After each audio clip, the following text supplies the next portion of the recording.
Hello class and welcome to Chapter 15, Integrated Marketing Communications and Direct Marketing.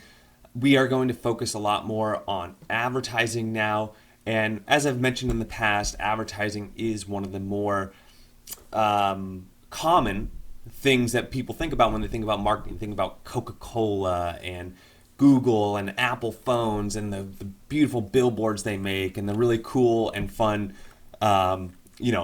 billboards that Apple makes and their commercials and things like that. So as you see here, here's a list of some promotional elements, and as I was talking about advertising. Now, there are some subtleties here. There are some other forms of promotion besides advertising. Advertising being, magazine ad, billboard ad, online ads. Those are all forms of advertising. Now, there's some other ways you can promote a product or a service, though, as we're seeing here on the left side column right above me.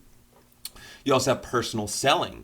An example of that is going to go buy a car. When you go to buy a car, there's usually a salesperson there to help you buy. Or when you go buy a new smartphone at your local Verizon, T-Mobile, or whatever company it is, even at Costco, they have people there to help you select the right smartphone and the right data plan for your phone. And the thing what personal selling does is, imagine personal selling is you're actually able to flag people down and say, hey, oh, you're interested, and you can actually have a conversation. And that's what this whole kind of chapter is all about, is understanding communication, how we can send a message to someone and how they're going to hear it and how they're going to interpret it. And so as marketers, we have to understand that process, because if we can understand the communication process, we can understand which method, which promotional element is best suited for our particular product or service in the particular time frame, right? During the holiday season might be different than the summer season. 2020 with COVID is going to be a lot different than 2021 and 22.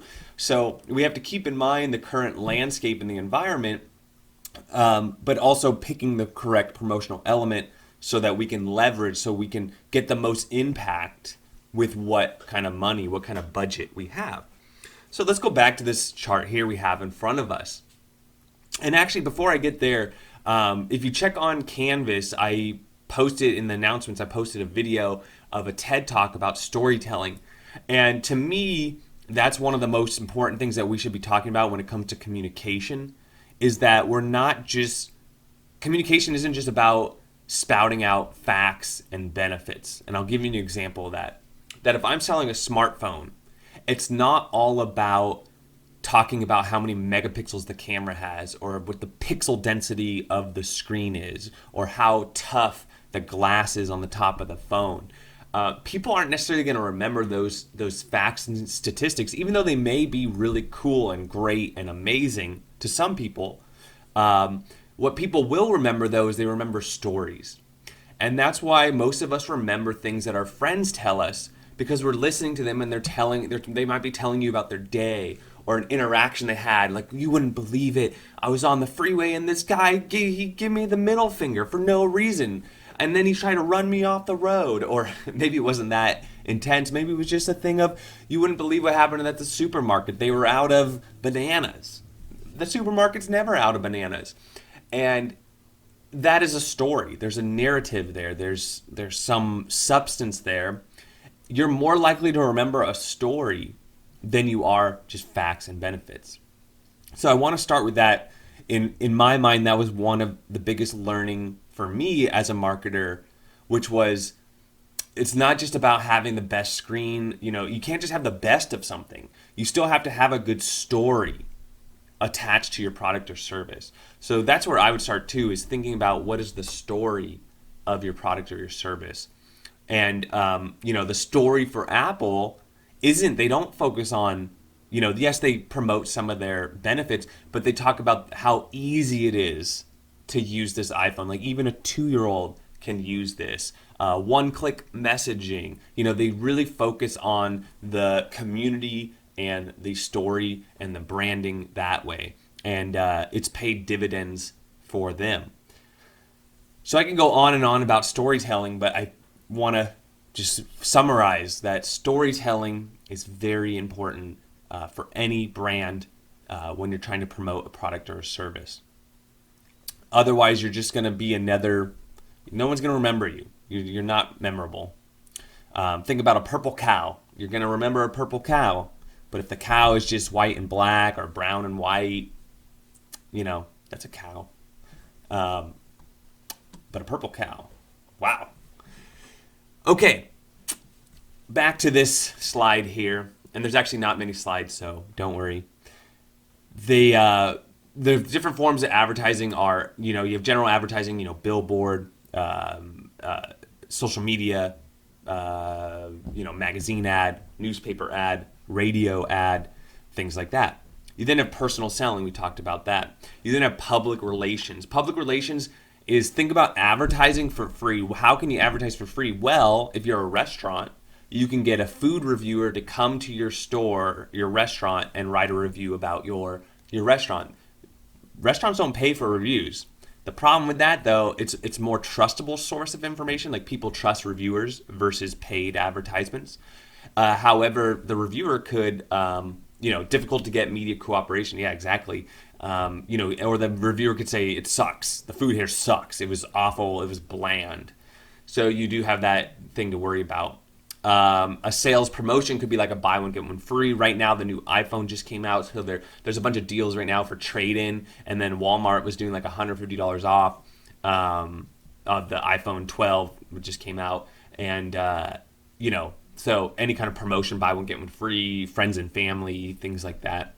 And then direct marketing, through telephone or mail or through the computer. And as you see here, they each have different costs. And they each have different strengths, and they each have different weaknesses.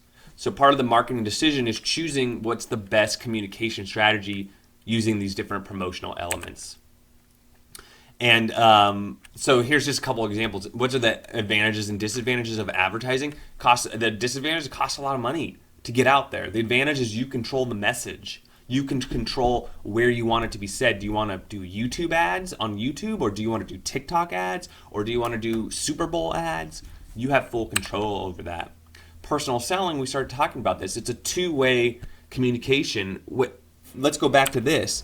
If I'm Apple and I'm doing an advertisement on the latest iPhone, I can say, oh, it's great. It's got the new camera. It's got new emojis and new augmented reality features. It's great. But if somebody's watching says like, oh, but the old AR, the old augmented reality in the phone wasn't very good. I don't really like it. I don't see why this one would be any better.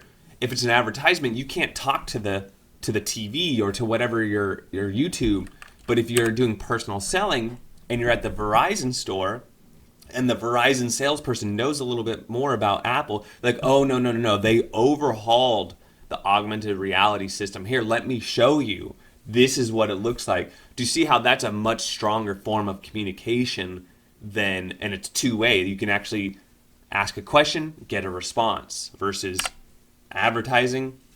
You paste it out in the world, and that's it, unless that person goes and calls, unless that person picks up their phone and calls Apple to clarify or does their own research, they're going to be left with whatever information they absorbed from your advertisement. Publicity, we talked about that. Some other examples of publicity are, for example, whenever a new Marvel movie comes out, you'll notice that a lot of the cast members will go on like Jimmy Kimmel, Jimmy Fallon, Conan O'Brien, all these late night shows. They'll go on radio. They'll do a interview with local YouTubers too. Like they'll go on like Hot Ones and these other YouTube interview shows, and they do that for free in order to promote their upcoming video or release. If it's a musician, a lot of when people are going to drop a new album, they go out and they do a bunch of interviews. That's publicity. And it has a lot of advantages. The disadvantages, though, is it's hard. It's hard to get on the big, unless you're really popular. It's hard to get out there. It could turn disastrous if the interview turns bad. You do have some pros and cons to that. Sales promotion, it costs money. They're short term.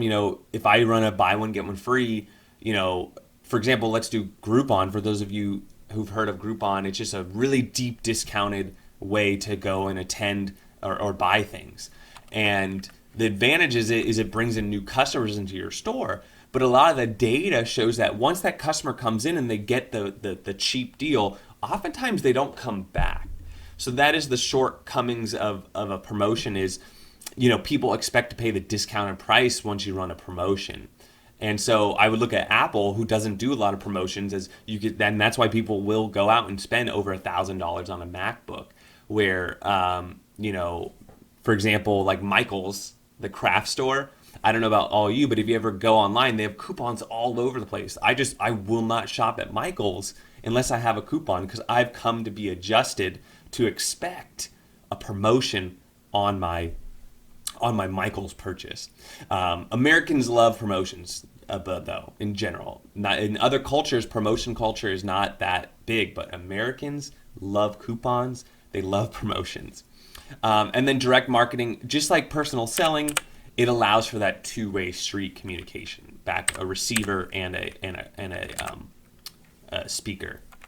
And then lastly, last slide, I just want to show you how you can apply the different ways of promoting something, the different promotional elements that we talked about, publicity, personal selling, advertising, how you can use those in the different cycles of the product life cycle. So, for example, the first step here, the introduction, when you're introducing a new item to a group of people, your main objective is to inform them, like, did you know this product or service does this? It's to inform, it's to educate. And so if you notice here on the bottom of the slide, they're giving you what you might use to best leverage and accelerate your product or service growth or sales. Then you come to the growth stage where people kind of know who you are at this point, right? And sales are starting to really skyrocket. So now it's your turn to persuade them why they should go with you versus the competition, and what makes you the superior product or service. So it's to persuade, and that's where you might want to implement these promotional elements. And then furthermore, maturity. This is when, you need to remind people, like, hey, we're still here. We're still selling this. You remember us from last year? No, we're still going strong. And you might want to buy our product or service. They're still for sale. We still got, a great product. And then the decline is really, you realize at this point that the product is it's at the end of its journey. You're just trying to liquidate it at that point, right? So you're going to try to make as much money with as little investment, spending as little money as possible. So if you're not spending a lot of money and you're still getting just a little bit of money, at least it's a net positive on your income for your company. So there you have it, a quick breakdown on chapter 15. To summarize, what I hope you heard in this video is how important storytelling is. I really hope you watch that TED Talk. It just, he's one of the people that work for Pixar and helped write Finding Nemo. And, I don't know about all you, but that movie left an impression on me. I remember that video. I remember the emotion and the feeling because it was told in a really great storytelling way. I almost remember all Pixar movies, and that's the power of storytelling. Movies do this all the time too. And advertisers know how to do this. They're doing it all the time as well. You just might not be aware of it. So storytelling is very important. The second thing we learned about were the different promotional activities here on the bottom of your screen here. Personal selling, advertising, promotions, things like that. And all this, if you peel it all away, if we're looking at storytelling and sales, if you peel it all away, the underlying fundamental principle we're all talking about in this chapter is communication. Here I am talking to you in front of a web camera. You're watching this at home, maybe on YouTube or through Canvas. This is one form of communication. There's a speaker, there's a person on the other side, and then you have all this noise around you. You might be checking your text messages as you're listening to me. You might have some loud noise in the background. There's a sender, a receiver, and then everything else that's also going on at the same time. And so bringing this back to marketing, Apple computers, Google, Target, Walmart, Amazon, Reebok, Adidas, Nike, they're all trying to send you a message all the time. and they're trying to get it to stick. And this is what this chapter is all about, and how they go about picking the best way to get to the right people that might actually buy their product or service through some form of promotion. So that's a wrap on chapter 15. Don't forget about the work we have in Canvas. If you have any questions, feel free to jump onto my office hours.